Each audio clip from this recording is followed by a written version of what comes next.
Hello, Omar. How are Hey, you how you today? doing? I am awesome, and it is so awesome to actually speak with you. I'm a longtime fan. Thank I you. remember going to the theater Wait, when I wait, was wait, just a wait. young Don't. girl. Oh, no, no, no, no. Don't do that. Okay. When I was just a little buck, it was a cold night in 1927. I And had you no was shoes already and nothing. 30. Look, I had no shoes and nothing, Jesus. I Right. had to walk to the theater. I had to walk to the theater with my baby. But you know what? You was in the movies and I want to go see it. And I wanted to see it, but no, it truly is an honor. And you are one of the favorites of my audience. Thank And I hope that you know, and I'm just going to take a moment to give you your flowers, but I just hope that you know how much you are loved, how much you are cherished in our community just for your talent and what you bring to the industry. So I just want to go ahead and do that first. I truly appreciate that. No problem. Let's talk about The Devil You Know. I had the opportunity to screen the film, and my husband and I watched it. Uh-oh. Omar, that film stressed us out. And it was triggering because, as you can see, I am a person of color with a Black family. And this movie was so authentically, it was so authentic to the Black experience and the Black family as a whole. Can you just go ahead and talk a little bit maybe about the film for those who haven't watched the trailer or those who may not be familiar, just about the film and about your role as Marcus? Oh, yeah. I love how you articulated that, by the way. So The Devil You Know is a tale about morality. It's a tale about family. It's a tale about brotherhood. It's a tale about redemption. And it is intentionally told through the lens of Blackness, right? Mm-hmm. And so that we could capture these nuances and subtleties of our experience as Black and brown people. But it's a film for everyone. Right. Everybody knows, every culture knows how it is to sit around at the table, and grandma's cooking this, uncle such and such just opened a bottle. They playing cards over there. They gonna get into a fight. We all have experienced pieces of that in our world, and we really wanted to. It was so important to us to not only capture that experience, but for it to be grounded and authentic, so that people had the same feeling that you had. Like you could just, you immediately you're taken to a time and place like, yep, this is gonna, and then everyone's can sort of vicariously live through one of the characters, like, yeah, that's me, that's my cousin Richie, that's blah, blah, blah, blah, this, that, but and I've been calling it an experience versus calling it a film, because it really is that. Like, people in the screenings that I've gone to thus far, people leave the theater talking, about what if this, what if that, what would you do? What would you do? And that's, really the point, because no one really knows what they'll do until the circumstances upon them, so that's really was a joy, and it was a challenge. This has been an 8-year journey for myself and for Charles Murray, who wrote and directed the film, who's a genius in my opinion. We had a conversation 8 years ago, and he pitched me the film, and I was like, oh, that's dope, let me read the script. And he was like, I ain't wrote it yet. And I'm like, well, why are you telling me about it then? And then we worked out mojo, and it's been a real team effort. And Michael Ealy has been my co-pilot, executive producing. Yeah. And he's wonderful, wonderful, powerful actor. And we think that we've created something really special. You definitely have. I can co-sign that with, full authority. Now, Marcus, your character as Marcus is very heavy. Marcus is a complex person. And again, we all know that person, the person who has had a troubled past, but he is doing every god darn thing in his power to try to do the right thing. But boy, the devil get busy, no pun intended, right? And, I know that was a heavy role. When you come out of roles like that, what do you do to decompress or to preserve your mental health? Because, I know it can't be easy going into roles like that and just pouring your all into it.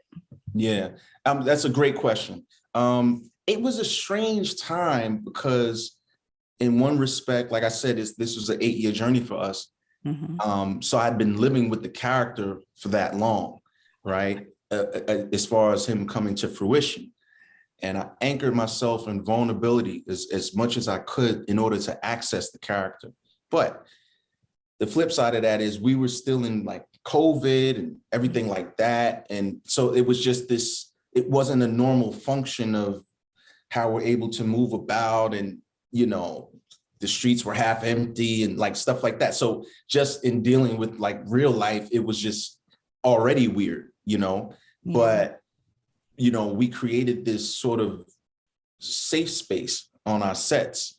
It was kind of our little wonderland. And we were able to, everyone that was a part of this piece loves what they do, from the wardrobe stylist to the editor to our DPs to, you know, obviously cast and crew, makeup and hair, like so it was like almost an outlet for everyone to be able to express their passion. And I think we were able to galvanize that type of energy, and it gave the piece a different layer and a different underbelly. But in terms of like that decompression that you talk about, I mean, that's something that I've always done without knowing I was doing it, because hopefully I put so much of myself into each character that I play and each piece that I'm a part of. But with this piece, it was different because, you know, to me, like executive producer or whatever, it's just a title. It's just about what are you doing, you know? And so from the creative process with Charles to boots on the ground, you know, if a table needed to be moved, I'm with set design, moving the table. If someone was thirsty, I'm going to get them a glass of water, whatever.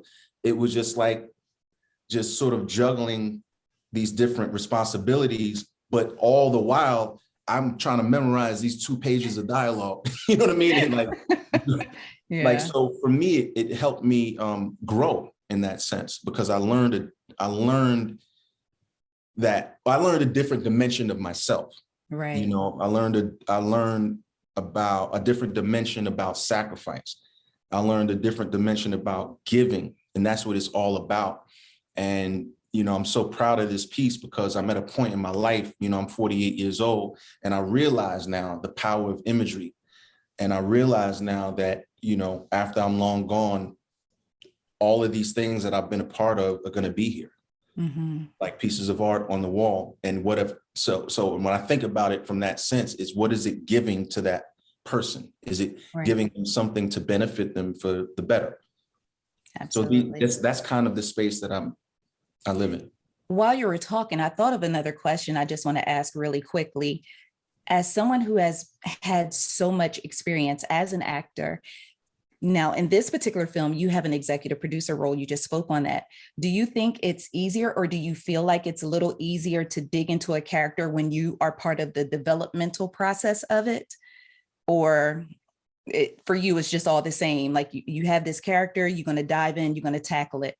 Or because you had a hand in creating Marcus, creating this film, does that, you know, just make it a little more personal to you, or just a little more easy to grasp Marcus and who he thoroughly is? Well, that's a really, really great question. Charles Murray would give you a different answer. Like, he was bugging me every damn day about something, you know. But, you know, I like to keep things simplistic. There's this saying, I think it's a phrase called Occam's razor, which basically means the simplest answer is always the best, right? So even if you have a hand in, you know, you could have a hand in helping to develop some super incredible role, but then you got to execute it. Right. That's the hard part. Everybody could throw around ideas and all of this, that, and the other, but then you got to do it, you know? Absolutely. And so I say that to say that for me, I look for the challenge in every role. I'm attracted to that. You know, I'm not attracted to like, oh yeah, I could do that. You know what I mean? I mean, if the bag is big enough though. Now I'm joking. But you know, that's what I aspire to do. You know, I look for roles that are almost intimidating to me at first glance, right? And then I get into my creative process and my zone, and it's like, how do we chop this tree down? Like, I gotta make it happen, and I gotta do something that people will remember forever. Right. But bigger than that, because that's a selfish thing. The bigger thing is that it touches them in a way.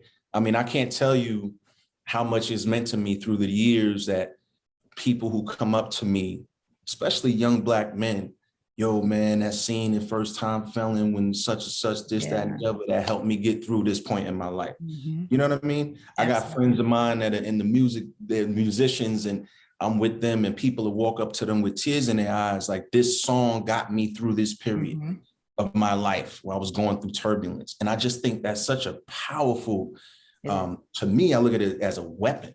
Yeah. You know, but we can use our weapon. Weapon is just a word. We can use it for the good and for the betterment of humanity. So I always try to work from that aspect. You see what I'm saying? Yes, totally understand. Now, another great thing about The Devil You Know is the cast. I mean, we have legends like Vanessa Bell Calloway, like yourself, Mr. Glenn Turman, like the cast itself. As soon as you all sat at the table, I was like, dang, this is a beautiful Black family. You know, the cast is, the melanin is so rich and beautiful in the cast. And then there is one particular cast member who caught my eye, and I said, she's very pretty and looks familiar. So in this film, you get to co-star alongside your beautiful wife, Miss Keisha. How was that experience for the both of you? That was, well, first of all, if you call her Miss Keisha in person, them's fighting words. No. Well, no, I was trying to be respectful. You know, I know. I didn't call her ma'am, Omar. I didn't say That's ma'am. Like, you know, it could be like Miss Keisha. Yeah. There you go. But no, it was a beautiful experience. I mean, you know, Keisha's been training with the wonderful Tasha Smith for years, who's an incredible director. Jersey girl. Yeah, and she has an amazing acting school that's been going on for years, and a lot of people have come out of that. And so Keisha's sort of been under her tutelage. And the beautiful thing about Charles is his presence. He's present. And so one day he just calls me and he's just like, because we were thinking about this role, maybe this, and he's like, you know, it'd be great for this role. I'm like, who? He's like, your wife. I was like, huh, that's a great idea.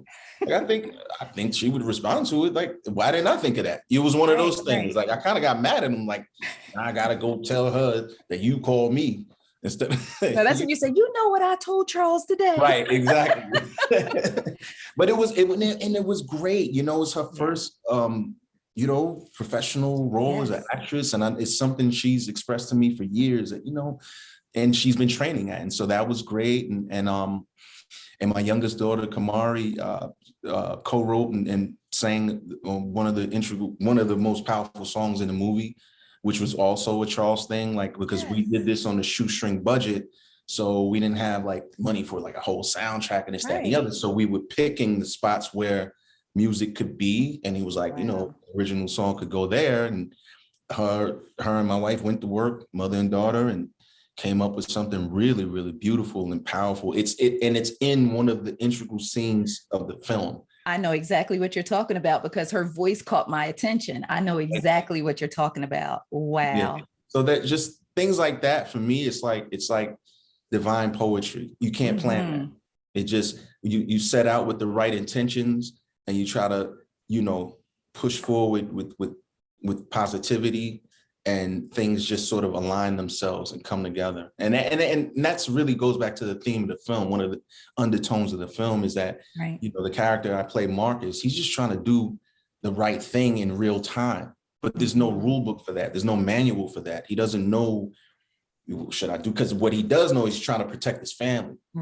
trying to protect his brothers, but how do you do that? You know, and you know, when I think I said before, but it's a tale of morality, but I think morality is relative given what a person's going through, you know, because somebody can do the right thing for the wrong reasons and somebody can do the wrong thing for the right reasons. Right. Does that make sense? Absolutely. Absolutely. Absolutely.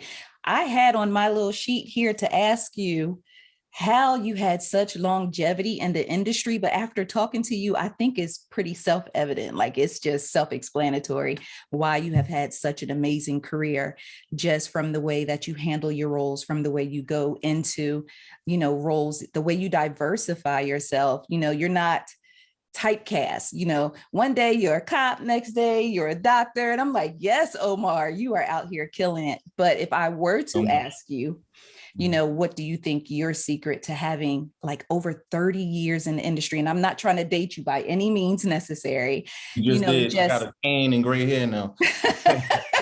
rubbing down in icy hot, like, Lord. Right. But, you know, a lot of people don't have that blessing of being able to look at 3 decades in any career field that they're in. You know, what do you attribute your longevity to? I mean, if you know, you just said the key word, blessing. That's what it all is. One giant, humongous blessing. I try to have humility. I try to stay humble, and I'm focused on my contribution to this world being positive. Yeah. On and off the screen. I try my best. You know, I'm human. I make mistakes like anyone else. But at this point in my career, I can finally sort of own my space. And when I say that, I mean, own the fact that, oh, I'm here for a reason. There's a bigger voice that's speaking through me, and I'm just a conduit for that. Right. I'm a conduit for the light, and own that space and not be humble about that. Right. You know, and that's just where I'm at in my life. But it's because at the end of the day, it's kind of like, you know, talking about, you know, building a character and being a part of it. You got to do the work, though. Yes. You can have everything set up. And a lot of the young people I speak to all across the country in different art schools and things of that nature, this is a business. Mm-hmm. The business part of it is really, really hard. It is. But the business part of anything is really hard. Do you love what you do? Why are you doing what you're doing? Are you just checking the box, or do you really want to be here? Because that's the thing. It's like people are seeing me on set grabbing a this or helping people with that, and some other people are coming up. No, I got it. I'm like, no, I got it. Like, I know how to carry it. Like, you're right. Because they, in their mind, they have this vision. Oh, he's the such and such. Like you're above that. Yeah. Nah, that's not how it is. We all human beings. At the end of the day, you know, we all born and we got a date and we do everything in between. So for me, it's just about, again, these young boys like to say pushing P. Well, I snatch that and say I'm pushing positivity. There it is. See what I'm saying? Absolutely. Absolutely. Well, it was such a pleasure speaking with you today. And I am very intentional in my support of you and your family.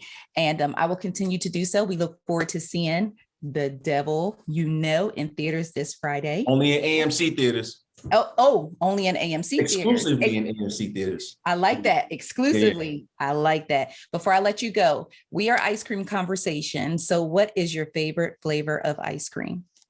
Oh, man, you put me on the spot.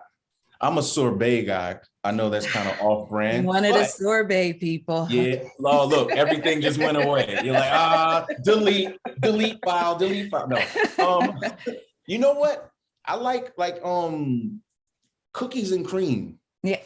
Okay. Yeah, all right. Cookies and cream. I'm one of those, but I like the ones where it's like real cookies and cream because I hate cookies. Chunky.